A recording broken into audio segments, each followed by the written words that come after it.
नमस्कार। इकोनॉमी के lecture series में आपका एक बार फिर से स्वागत है। आज ये बजट का जो बेसिक हम पढ़ रहे हैं इसका पार्ट 2 हमारा लेक्चर है। ठीक है, कल हमने पहला लेक्चर रिकॉर्ड किया था और कल हमने क्या क्या चीज़ें पढ़ी थी एक बार पहले उनको देख लेते हैं और फिर आज हम किन चीज़ों को पढ़ेंगे उसको भी हम देख लेंगे, जिससे आपके अंदर कोई डाउट ना रहे और आप चीज़ों को अच्छे से समझ पाओ और आपस में जोड़ पाओ। तो कल जब हमने बजट की क्लास शुरू की थी तो सबसे पहली लाइन मैंने जो आपको समझाई थी वो मैंने ये बोला था कि बजट जो है राजकोषीय नीति यानी फिस्कल पॉलिसी का ही एक साकार रूप है। फिस्कल पॉलिसी को बजट के द्वारा रिप्रेजेंट किया जाता है। ठीक है, तो बजट को जब हमें समझना है और बजट रिप्रेजेंट कर रहा है फिस्कल पॉलिसी को, तो सबसे पहले हमें फिस्कल पॉलिसी को समझना था। तो हमने कल क्या क्या पढ़ा था एक बार उसका हम देख लेते हैं। हमने एक पहले नंबर पे पढ़ा था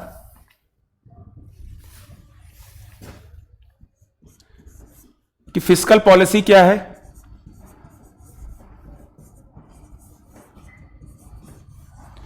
फिर उसके बाद हमने यह जाना था कि फिस्कल पॉलिसी की नीड क्या है, सिग्निफिकेंस क्या है फिस्कल पॉलिसी का। फिर दूसरे नंबर पे हमने क्या जाना था,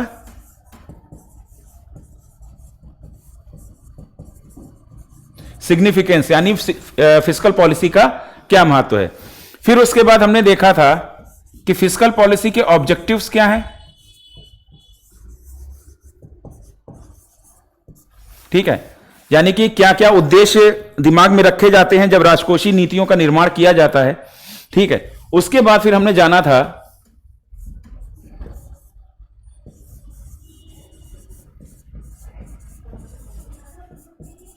कि फिस्कल पॉलिसी के क्या कंपोनेंट्स हैं, जिसके तहत हमने जाना था कि रिसीट्स और एक्सपेंडिचर को लेकर 3 कंपोनेंट मेन है। पहला हमारा टैक्स है, दूसरा हमारा पब्लिक एक्सपेंडिचर है और तीसरा हमारा पब्लिक डेट है। ठीक है, तो यहां तक हमने जान लिया था और उसके बाद हमने जब इस पूरे समग्र रूप से इस पूरे चीजों को पढ़ा तो हमारा ये जो हमारी पहली लाइन थी, जो मैंने पहली लाइन आपको बोली थी कि फिस्कल पॉलिसी को बजट रिप्रेजेंट करता है, वो लाइन आपको क्लियर हो गई थी। ठीक है, तो अब उसके बाद फिर आज हम उस लेक्चर को आगे बढ़ाते हुए हम आज क्या क्या चीजों को पढ़ेंगे पहले ये देख लेते हैं। तो आज हम पढ़ेंगे कि सबसे पहला पढ़ेंगे कि बजट क्या है। ठीक है, बजट की डिफिनीशन देखेंगे। उसके बाद जो दूसरा पॉइंट हम देखेंगे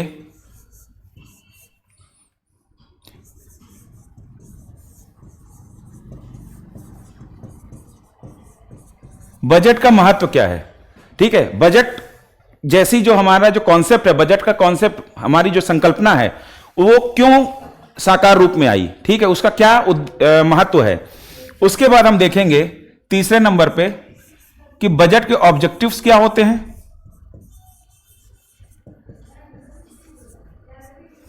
ठीक है, और उसके बाद लास्ट में हम देखेंगे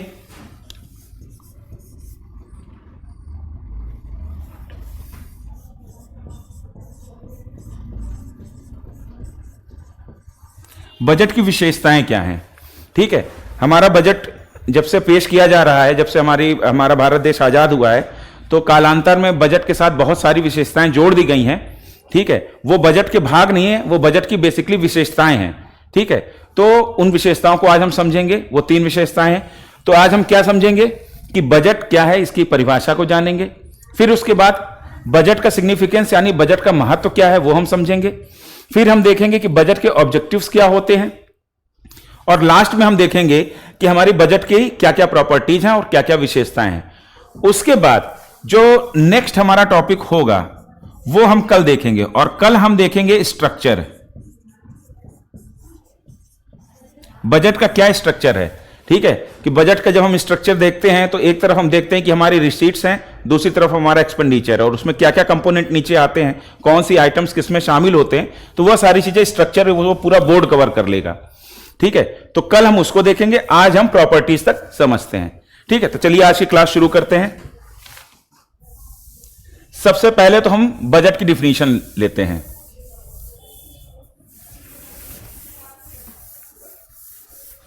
सबसे पहले हम क्या लेते हैं, सबसे पहले लेते हैं कि बजट क्या है। ठीक है, तो बजट की डिफिनीशन क्या कहती है कि आगामी वित्तीय वर्ष की अनुमानित प्राप्तियों और अनुमानित व्यय का जो ब्यौरा होता है वो बजट कहलाता है। ठीक है, नेक्स्ट फाइनेंशियल ईयर के लिए जो हमारा एस्टिमेटेड रिसीट्स हैं और एस्टिमेटेड एक्सपेंडिचर है, उसका जो डाटा है वो हमारा बजट कहलाता है। क्या ये बात आपको समझ में आ गई? सिर्फ यही एक लाइन आपको समझनी है, याद करनी है कि आगामी वित्तीय वर्ष की अनुमानित प्राप्तियों और अनुमानित व्यय का जो ब्यौरा होता है वो बजट कहलाता है। ठीक है, अब जो बजट है वो बजट आर्टिकल 112 के द्वारा यूनियन बजट लाया जाता है और उसके बाद आर्टिकल 202 के द्वारा जो सेम व्यवस्था है वो राज्यों के लिए की गई है। आर्टिकल 112 के तहत यह चीज कही गई है, पॉलिटिक का एस्पेक्ट है लेकिन इसको भी समझ लीजिए। आर्टिकल 112 के तहत यह कहा गया है कि यह राष्ट्रपति का दायित्व है कि वह प्रत्येक वित्तीय वर्ष की शुरुआत से पहले उस वित्तीय वर्ष की अनुमानित प्राप्तियों और अनुमानित व्यय का विवरण सदन के सामने प्रस्तुत करवाए। ठीक है, अगर वो प्रस्तुत नहीं करवा पाता है तो राष्ट्रपति को सरकार को बर्खास्त करना पड़ता है। ठीक है, तो बजट का प्रावधान हमारे कौन से आर्टिकल में किया गया है? आर्टिकल 112 में। बजट क्या है? आगामी वित्तीय वर्ष की अनुमानित प्राप्तियों और अनुमानित व्यय का जो ब्यौरा है, डाटा है, वो हमारा बजट है। अब एक चीज और समझिए कि बजट के साथ सिर्फ अगले वर्ष का ही नहीं प्रस्तुत किया जाता, बजट के साथ 3 वर्षों का डाटा होता है। उस 3 वर्षों के डाटा के साथ फिर बजट अगले वर्ष का प्रस्तुत किया जाता है। क्या मेरी बात समझे? समझाता हूं। देखिए, जैसे अब हमारा जो बजट आ रहा है,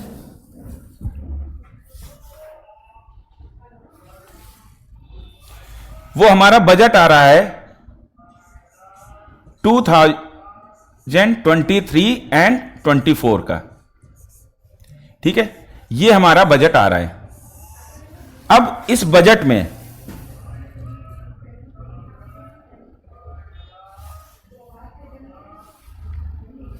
इस बजट के साथ 3 वर्षों का डाटा रहेगा। तो वो 3 वर्ष कौन से होंगे? देखिए,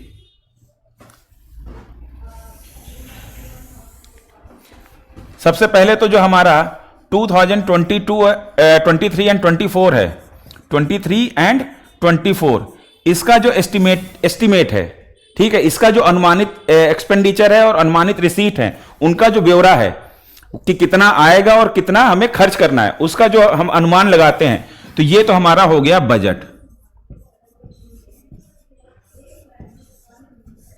ठीक है, ये हमारा बजट हो गया। अब इसके साथ पिछले वित्तीय वर्ष का डाटा होगा और उसके पिछले वित्तीय वर्ष का भी डाटा होगा। यानी कि इसके साथ और क्या प्रस्तुत किया जाएगा? 2022 और 23 का डाटा होगा। ठीक है, और 2021 और 22 का भी डाटा होगा।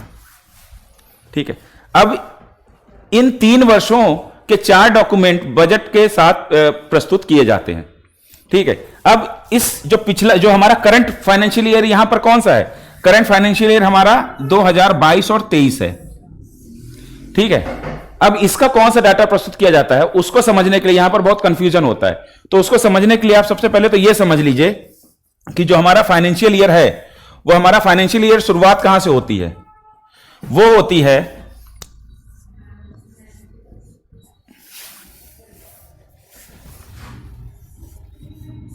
1 अप्रैल से 31 मार्च तक। हमारा फाइनेंशियल ईयर कहां से कहां तक होता है? 1 अप्रैल से लेकर 31 मार्च तक। ठीक है, हमारा करंट ईयर कौन सा चल रहा है? 2022 और 23।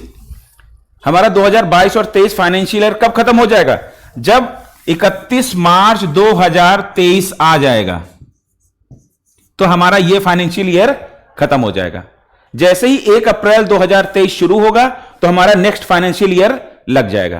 क्या यह बात आपको समझ में आ गई? अब समझिए, यह चीज तो आपको समझ में आ गई कि अभी हमारा फाइनेंशियल ईयर खत्म नहीं हुआ है।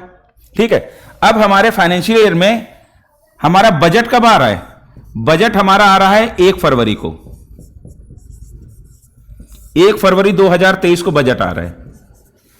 अब 1 फरवरी 2023 को बजट आ रहा है और अभी हमारा फाइनेंशियल ईयर खत्म नहीं हुआ है, तो इस बजट में कहां तक का डाटा होगा? जब 1 फरवरी को आ रहा है तो इसका मतलब है कि 31 जनवरी तक का डाटा सरकार के पास ओरिजिनल है।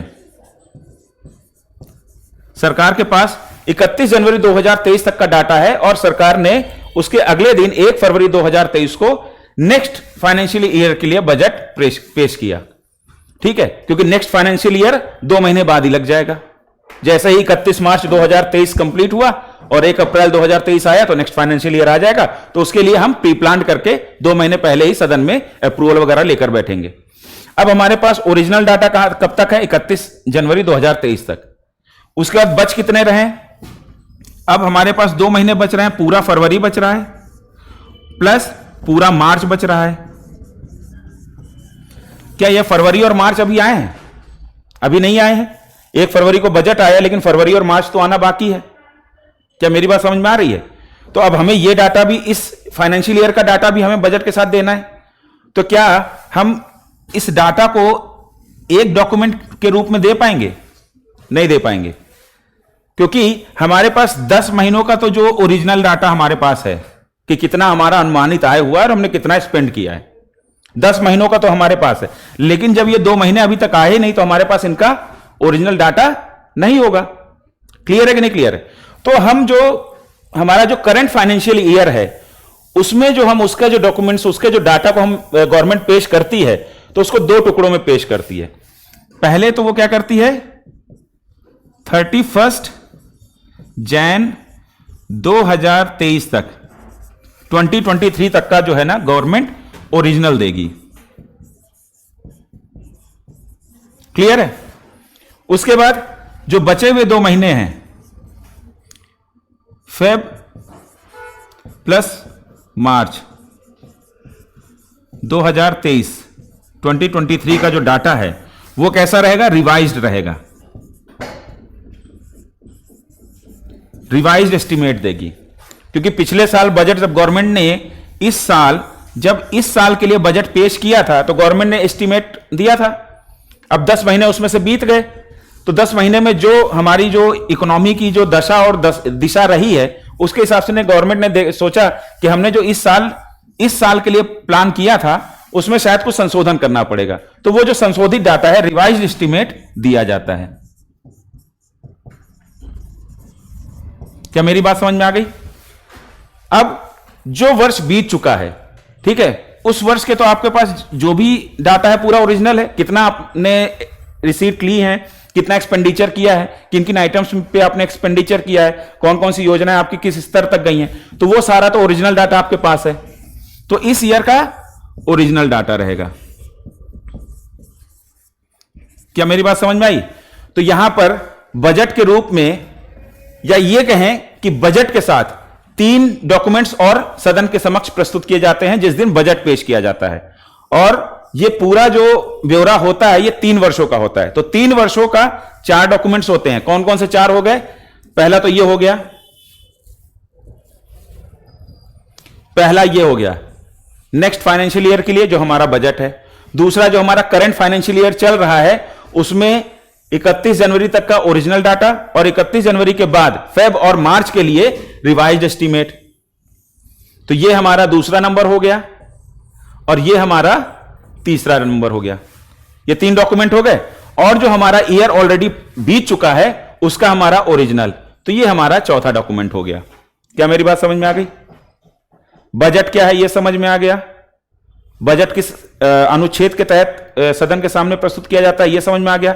बजट के साथ जो एडिशनल डॉक्यूमेंट होते हैं वो आपको समझ में आ गया। क्लियर? तो हमारा पहला पॉइंट तो क्लियर हो गया कि बजट क्या है। अब अगले पॉइंट पे आते हैं। अगला पॉइंट हमारा क्या है कि बजट का सिग्निफिकेंस क्या है।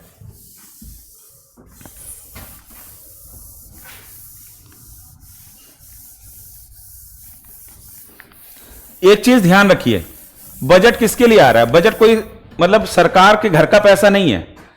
बजट के अंतर्गत जो सरकारी पब्लिक फाइनेंस है उसका जो प्रबंधन कर रही है वो सरकार कर रही है। सरकार के पास उसको मैनेज करने की पावर है। ठीक है, अब वो सरकार के घर का पैसा नहीं है, वो जनता का पैसा है। सरकार को वो पैसा जनता से प्राप्त हुआ है और जनता से प्राप्त पैसे को सरकार मैनेज कर रही है and we are living in democracy. तो जब हम लोकतंत्र में रह रहे हैं और जनता का पैसा है तो उस पैसे को लेकर, उस पैसे के मैनेजमेंट को लेकर कि उसका एक्सपेंडिचर कैसे होगा और उसमें वो जो हमारा पब्लिक फंड है उसमें पैसा कैसे आएगा, इन सबको लेकर एक ट्रांसपेरेंसी होनी चाहिए, अकाउंटेबिलिटी होनी चाहिए, ठीक है, विवेकपूर्णता होनी चाहिए, रैशनैलिटी होनी चाहिए, ठीक है। उसके बाद ऐसा भी नहीं है कि सरकार जहां चाहे वहां खर्च करे, सरकार के ऊपर कुछ फाइनेंशियल कंट्रोल होना चाहिए। क्यों? Because we are living in democracy. तो जब हम लोकतंत्र में रह रहे हैं तो लोकतंत्र में जनता के पैसे को लेकर कुछ जवाबदेहिता होनी चाहिए, पारदर्शिता होनी चाहिए और कुछ रैशनैलिटी होनी चाहिए, कुछ फाइनेंशियल कंट्रोल होना चाहिए। तो ये सारे पहलू होने चाहिए और इन सबके लिए क्या है? बजट है। तो आप जरा देखिए कि कैसे बजट इसमें रोल निभाता है। तो मैंने सबसे पहला पॉइंट क्या कहा कि भाई आप इस चीज को याद रखो, वो पैसा किसका है, आप इस चीज को याद रखो, पब्लिक फाइनेंस है, ठीक है। और पब्लिक फाइनेंस है तो ये पैसा किसका है? जनता का। और हम रह किस में रहे? प्लस डेमोक्रेसी में। तो हमारे बजट का महत्व कैसे निकल कर आएगा? पहला पॉइंट क्या है, क्या होना चाहिए? पहला पॉइंट क्या है? ट्रांसपेरेंसी।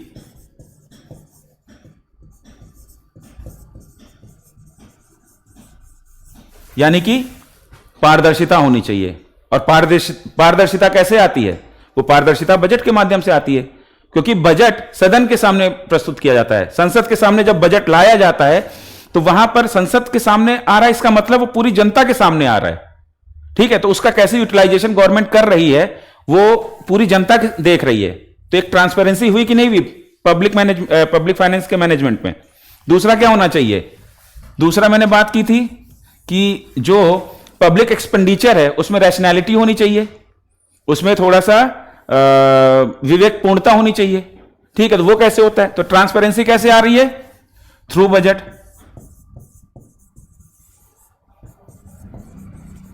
ठीक। अब दूसरा मैंने क्या कहा?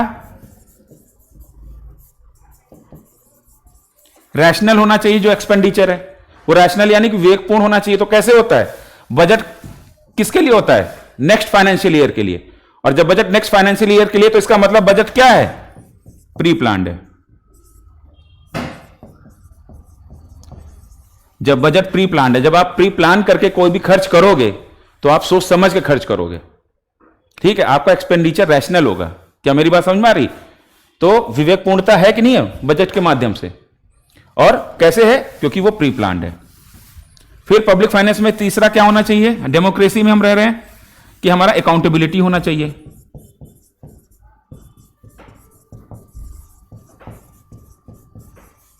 अकाउंटेबिलिटी यानी जवाबदेहिता होनी चाहिए। सरकार जो खर्च कर रही है तो उसकी जवाबदेही भी तो बननी चाहिए। तो जब बजट पेश किया जाता है वो कैसे होता है? Through discussion. यानी कि संसद में डिस्कशन होता है। जब संसद में बजट पेश किया जाता है तो विपक्षी पार्टियों के जो सदस्य हैं वो सवाल पूछते हैं, सवाल उठाते हैं कि पिछली योजना में तो आपने ऐसा ऐसा योजना लेकर आए थे, उसका क्या फायदा निकला, आप बताइए हमको। तो डिस्कशन के माध्यम से क्या है कि सरकार की अकाउंटेबिलिटी सेट होती है।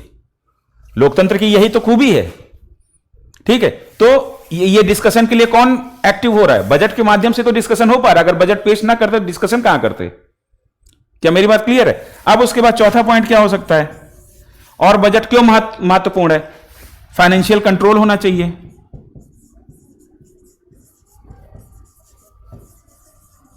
और फाइनेंशियल कंट्रोल किस पर होना चाहिए? एग्जीक्यूटिव पर। किसका होना चाहिए? लेजिस्लेचर का, ठीक है। एग्जीक्यूटिव पर यानी हमारी कार्यपालिका पर विधायिका का वित्तीय कंट्रोल होना चाहिए। और वो कैसे होता है?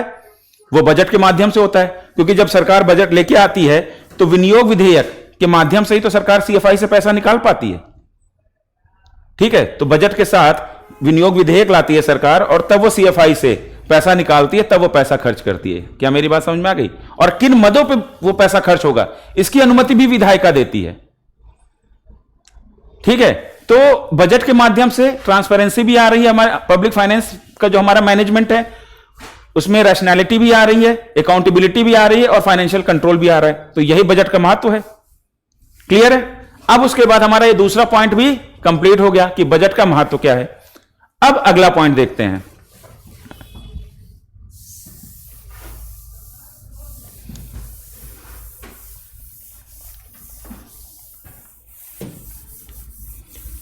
अब अगला पॉइंट क्या है कि बजट के ऑब्जेक्टिव क्या हैं। ठीक है, तो बजट के ऑब्जेक्टिव क्या हो सकते हैं? देखिए, जब मैंने आपको बोला कि फिस्कल पॉलिसी का ही जो फिस्कल पॉलिसी को जो रिप्रेजेंट कर रहा है वही बजट है, तो जो फिस्कल पॉलिसी के ऑब्जेक्टिव होंगे वही बजट के ऑब्जेक्टिव होंगे।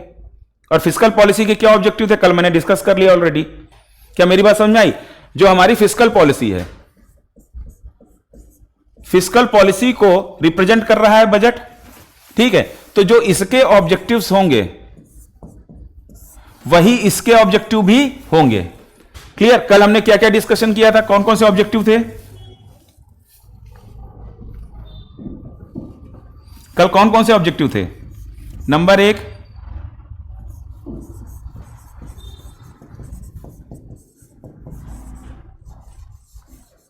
रीडिस्ट्रीब्यूशन ऑफ इनकम, यानी कि आय का पुनर्वितरण। दूसरा क्या था? Allocation of scarce resources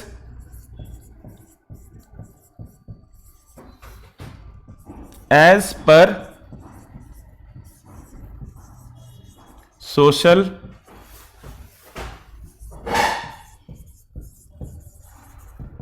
economical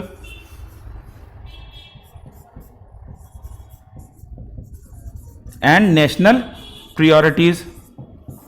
ठीक है, तो हमारे फिस्कल पॉलिसी के क्या उद्देश्य थे कि हमारा आय का समान वितरण हो या आय का पुनर्वितरण हो। ठीक है, क्योंकि फिस्कल पॉलिसी किस लिए आई है? हमारी जनता के कल्याण के लिए आई है, हमारे देश के आर्थिक विकास के लिए आई है। आर्थिक विकास होगा तभी तो जनता का कल्याण होगा। तो वो कल्याण कैसे होगा? आय का पुनर्वितरण हो, समान वितरण हो। उसके बाद संसाधनों का जो एलोकेशन है, वो हमारे संसाधन सीमित है, उनका एलोकेशन हमारी सामाजिक, आर्थिक और राष्ट्रीय प्रायोरिटीज क्या हैं उनके आधार पर होना चाहिए। क्या मेरी बात समझे? अब ये कैसे सेट होगा? एलोकेशन का मतलब ये थोड़ी ना होता कि एक बक्सा लेकर आए कि लो तुम्हारे लिए इतने संसाधन और तुम्हारे लिए इतने संसाधन। एलोकेशन का मतलब ये नहीं होता है। बजट के माध्यम से सरकार ऐसी नीतियां बनाती है कि जिस क्षेत्र को प्रोत्साहन देना चाहती है उसके लिए वो नियमों को सरल कर देती है। अब जैसे मान लीजिए सरकार अगर ऑटो सेक्टर को प्रमोट करना चाहती है तो सरकार ऑटो सेक्टर के लिए कुछ छूटें कर देगी या उसके लिए कुछ एसईजीज वगैरह का प्रावधान कर देगी। क्लियर? हो सकता है कि सरकार जैसे टोबैको या एल्कोहल को डिमोरलाइज करना चाहती है इनके प्रोडक्शन को। ठीक है, तो इनके लिए जो है ना सरकार अपने नियमों को कठोर कर देगी, इनके ऊपर और भी जो है ना टैक्सेस लगा देगी, टैक्सेस बढ़ा देगी। क्या मेरी बात समझ रहे हैं? तो सरकार अपनी नीतियों से किन चीजों के उत्पादन, किन चीजों और वस्तुओं और सेवाओं का उत्पादन को बढ़ावा देना है वो कर सकती है। ठीक है, और किन के उत्पादन को मतलब कि नकारात्मक रूप से प्रभावित करना है वो भी कर सकती है। अब इसको नकारात्मक रूप से प्रभावित कर दिया तो जहां पर हमारा जो लैंड, लेबर, कैपिटल, इंटरप्रेन्योरशिप, जो हमारे संसाधन है जो यहां पर खर्च होने थे वो यहां ना खर्च होकर कहीं दूसरी जगह खर्च होंगे। तो ये संसाधन शिफ्ट हो रहे हैं कि नहीं हो रहे हैं? तो यही क्या है? यही संसाधनों का आवंटन है। क्लियर?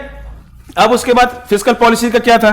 मैंने आपसे बोला था कि आप आर्थिक विकास और जन कल्याण को लेकर जो जो चीजें सोच सकते हैं, इकोनॉमिक स्टेबिलिटी होनी चाहिए, आर्थिक विकास हो, पूंजी कैपिटल फॉर्मेशन हो, पूंजी निर्माण हो, निवेश को बढ़ावा मिले, गरीबी और बेरोजगारी कम हो या उसका उन्मूलन हो। तो इस तरीके के जितने भी आप अच्छे उद्देश्य सोच सकते हैं वो सभी फिस्कल पॉलिसी के भी उद्देश्य हैं और वो सारे बजट के भी उद्देश्य हैं।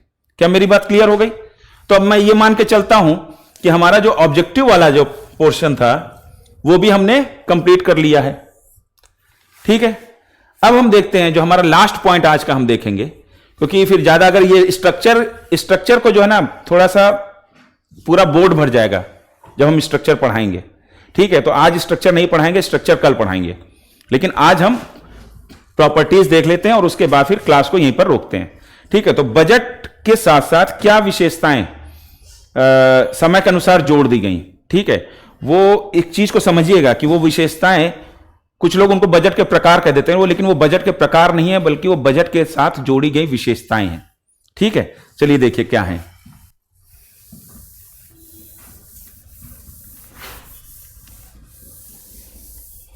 तो सबसे पहली प्रॉपर्टी क्या है कि जो हमारा बजट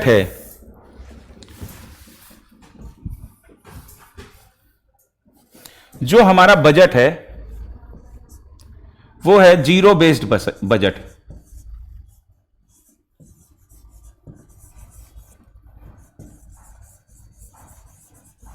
हमारा बजट जीरो बेस्ड बजट है, यानी कि शून्य आधारित बजट है। और यह विशेषता हमारे बजट के साथ कब जोड़ी गई थी? यह जोड़ी गई थी 1987 में। क्लियर? अब इस विशेषता के तहत क्या होता है? शून्य आधारित बजट, ये कोई बजट का प्रकार नहीं है। ये जो हम बजट प्रस्तुत करते हैं ये उसके साथ जोड़ी गई बाध्यताएं हैं, उसकी विशेषताएं।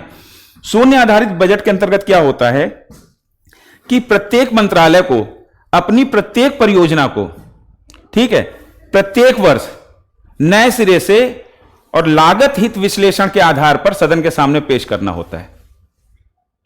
क्या मेरी बात समझ में आई? एग्जाम्पल से समझते हैं तब समझ में आ जाएगा। देखिए, जैसे सरकार ने प्लान किया कि हम अगले 4 वर्षों में 1200 किलोमीटर रोड का निर्माण करेंगे। ठीक है, और इसके लिए तो सरकार ने क्या प्लान किया? मान लीजिए सरकार ने प्लान किया आज से 2 साल पहले सरकार ने प्लान किया कि अगले 4 वर्षों में, नेक्स्ट 4 इयर्स में,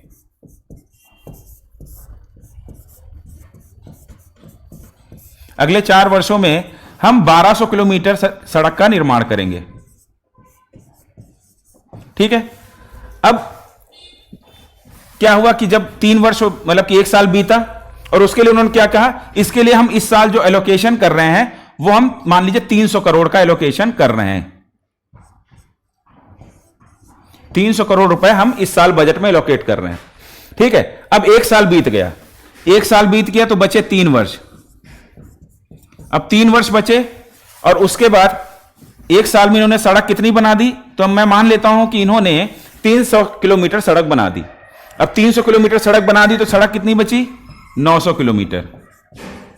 ठीक है, और उसके बाद जब बजट इस साल पेश किया जा रहा है तो बोल रहे हैं कि हम इसमें 300 करोड़ इस साल एलोकेशन कर रहे हैं। अब एक चीज समझिए, यहां पर जब नेक्स्ट ईयर का जब बजट आएगा तो सरकार यह मान के चलेगी कि यह कुछ था ही नहीं,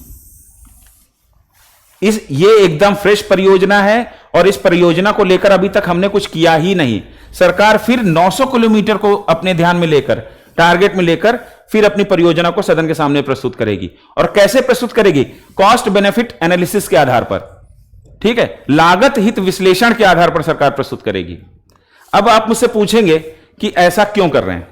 देखिए, ऐसा इसलिए कर रहे हैं कि पहले तो किसी भी परियोजना को लेकर, पहले तो किसी भी परियोजना को लेकर चर्चा हो जाती है। अब जब चर्चा होगी तो कुछ सुझाव आएंगे। ठीक है, अब हो सकता है कि इस 1 साल में, इस 1 साल के दौरान कोई नई मशीन आ जाए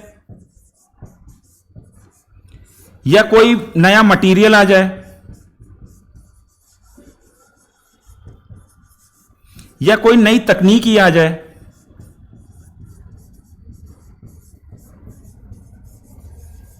ठीक है, कुछ भी आ सकता है। 1 साल का टाइम इतना छोटा भी नहीं होता। तो हो सकता है कि कोई नया मटेरियल आ जाए कि भाई चारकोल की जगह इसका इस्तेमाल करके सड़क ज्यादा अच्छी बन जाएगी और ये सस्ता भी है, जल्दी सड़क बन जाएगी। हो सकता है ऐसा कुछ आ जाए, कोई नई मशीन आ जाए जो हमारी कॉस्ट को भी बचाए और हमारे टाइम को भी बचाए। क्या मेरी बात समझ में आ रही है? तो हो सकता है कि वो हमारी कॉस्ट को भी बचाए और टाइम को भी बचाए। तो उससे क्या है, इन सब चीजों के लिए चर्चा नए सिरे से हो जाती है। तो जीरो बेस्ड बजट में सरकार जब जो मंत्रालय पेश करता है तो इसमें यह मान के चला जाता है कि यह एकदम फ्रेश परियोजना है, इसके लिए हमने पहले कुछ खर्च ही नहीं किया है, अब हम एकदम नया ला रहे हैं। और ये जो हम 300 करोड़ रुपए जो खर्च कर रहे हैं, हमने सारे पहलुओं की जांच कर ली है और ये 300 करोड़ रुपए रीजनेबल है। अगर कुछ इसमें से मान लीजिए कुछ नया इन्वेंट हो जाता है तो सरकार हो सकता है कि इसको 300 करोड़ की जगह 250 250 करोड़ कर दे। ठीक है, तो नए सुझाव भी आते रहते हैं और टेक्नोलॉजी के साथ अपडेट भी होता रहता है और किसी भी परियोजना का जो उसके ऊपर चर्चा है वो बार बार होती रहती है। तो इसलिए ये जीरो बेस्ड बजट जो विशेषता है ये बजट के साथ जोड़ी गई थी 1987 में। क्या जीरो बेस्ड बजट समझ में आ गया? ठीक है, अब हमारा अगली विशेषता क्या है?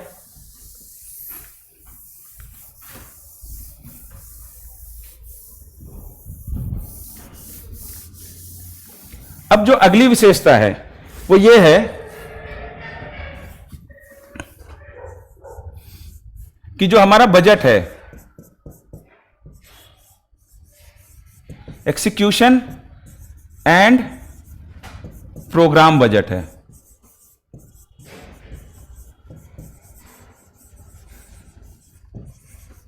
ठीक है, और यह विशेषता हमारे बजट के साथ कब जोड़ी गई थी? 1969 में। ठीक है, हमारा बजट निष्पादन और कार्यक्रम बजट है और यह हम विशेषता हमारे बजट के साथ कब जोड़ी गई थी? 1969 में। इसके अंतर्गत क्या किया जाता है कि इसके अंतर्गत जब मंत्रालय बजट के दौरान डिमांड किसी भी परियोजना को लेकर अनुदान मांग या डिमांड फॉर ग्रांट देते हैं तो अनुदान मांग के साथ उनको 3 डॉक्यूमेंट देने होते हैं। वो 3 डॉक्यूमेंट कौन से होंगे? पहला तो होगा, जो पहला होगा वो होगा कि आपका मात्रात्मक उद्देश्य क्या है।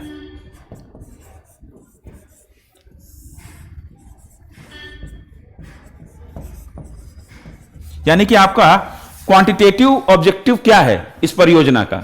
अगर आप कोई परियोजना लाए कि आपको सड़क बनानी है तो कितने किलोमीटर बनानी है। अगर आपके किसी कार्यक्रम से कुछ छात्रों को लाभ हो रहा है तो कितने छात्रों को हो रहा है, उनकी प्रॉपर संख्या देनी पड़ती है। ठीक है, अगर कुछ परिवारों को किसी योजना से लाभ हो रहा है तो कितने परिवारों को हो रहा है। अगर आपको पंखे लगवाने तो कितने पंखे लगवाएंगे आप, स्कूल बनवाने तो कितने स्कूल बनवाएंगे। तो वो उसका आप हमको जो ना क्वांटिटी दीजिए अपनी परियोजना का। ठीक है, कि आप इतने इस उद्देश्य को इतनी मात्रा में ध्यान में रखकर आप हमसे पैसा मांग रहे हैं, तो यह सदन के सामने पेश करना होता है अपने डिमांड फॉर ग्रांट के साथ हर मंत्रालय को। उसके बाद दूसरा उसके साथ क्या पेश करना होता है? दूसरा उसके साथ पेश करना होता है कि आपका जो है ना कार्य सूची क्या है। कार्य सूची भी दीजिए, आपकी जो योजना होगी उसके लिए आप क्या प्रोग्राम फॉलो करेंगे, स्टेप बाय स्टेप आप कैसे कैसे आगे बढ़ेंगे, तो उसकी भी जो हमें आप प्रोग्राम लिस्ट दीजिए। ठीक है, तो पहले तो क्या आप कितना आपके दिमाग में किसको लेकर आपने टारगेट किया है, उसकी क्वांटिटी क्या है। उसके बाद उस टारगेट को अचीव करने के लिए आप क्या प्रोग्राम अपनाएंगे, क्या आपका कार्यक्रम की जो सूची है, क्या लिस्ट है, स्टेप बाय स्टेप कैसे आप आगे बढ़ेंगे, वो आप मुझे दीजिए। उसके बाद फिर अगला एक डॉक्यूमेंट भी प्रस्तुत करना पड़ता है कि आपकी जो अकाउंटेबिलिटी है, अकाउंटेबिलिटी हम कैसे तय करेंगे। अकाउंटेबिलिटी वो खुद मंत्रालय बताता है कि सदन इन आधारों पर हमारी अकाउंटेबिलिटी इस परियोजना को लेकर तय करे। ठीक है, तो जवाबदेहिता के मापदंड, जवाबदेहिता के मापदंड क्या होंगे?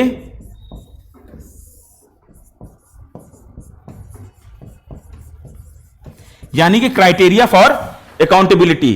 तो मंत्रालय अपने डिमांड फॉर ग्रांट के साथ यह भी बताएगा कि क्या क्राइटेरिया होगा, जिस क्राइटेरिया के आधार पर सदन हमारी अकाउंटेबिलिटी सेट करेगा। ठीक है, तो एक्सिक्यूशन एंड प्रोग्राम बजट, निष्पादन एवं कार्यक्रम बजट के अंतर्गत ये 3 डॉक्यूमेंट डिमांड फॉर ग्रांट के साथ प्रत्येक मंत्रालय को देना पड़ता है। क्या ये मेरी बात क्लियर हो गई? फिर उसके बाद अब हमारा जो विशेषता है, वो लास्ट विशेषता हमारी है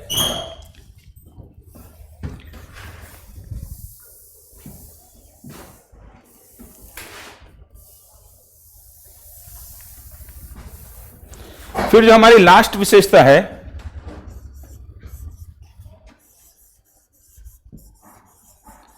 आउटकम बजट। आउटकम बजट, यह विशेषता कब जोड़ी गई? यह विशेषता जोड़ी गई है 2005 में। बेसिकली जो हमारा एक्सिक्यूशन एंड प्रोग्राम बजट वाली जो हमारी विशेषता थी, जिसके अंतर्गत 3 डॉक्यूमेंट्स आपको डिमांड फॉर ग्रांट के साथ देने होते थे, तो जो मैंने तीसरे नंबर का डॉक्यूमेंट बताया कि क्राइटेरिया फॉर अकाउंटेबिलिटी,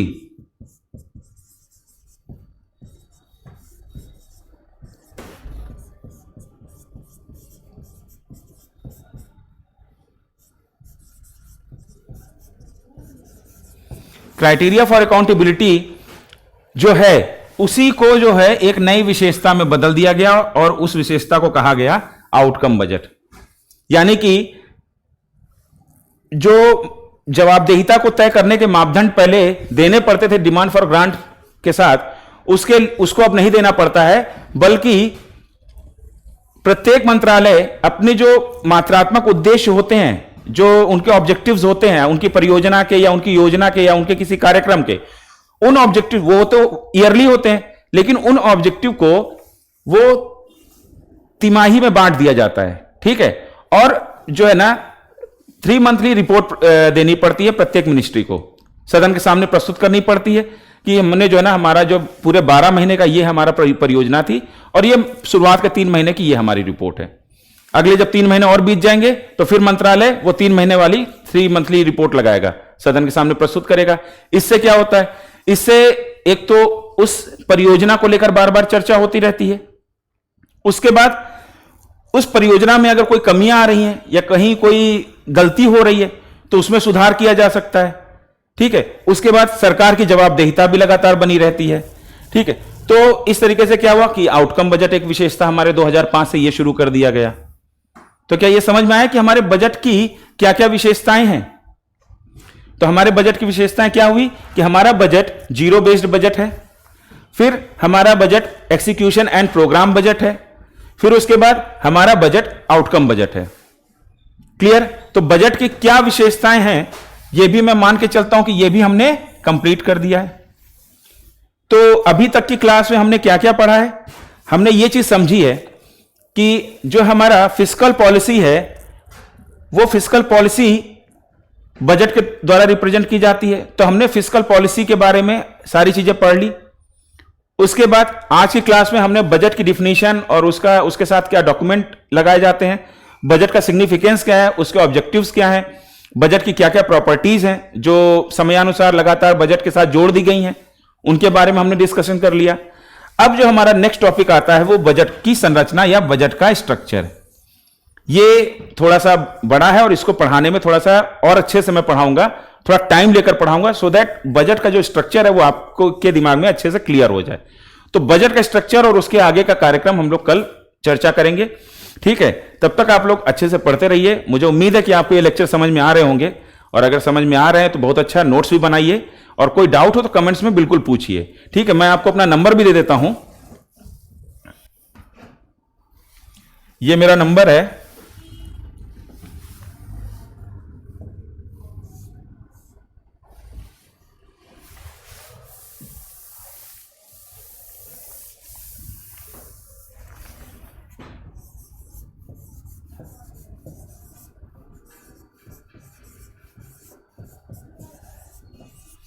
आपको कोई भी डाउट हो किसी भी चीज को लेकर तो आप मुझे व्हाट्सअप करिए। ठीक है, तब तक अच्छे से पढ़िए और खूब मन लगा के पढ़िए। बजट आ रहा है, आप इस बेसिक को समझ जाएंगे तो बजट भी आपको बहुत अच्छी समझ में आएगा। ठीक है, नमस्कार।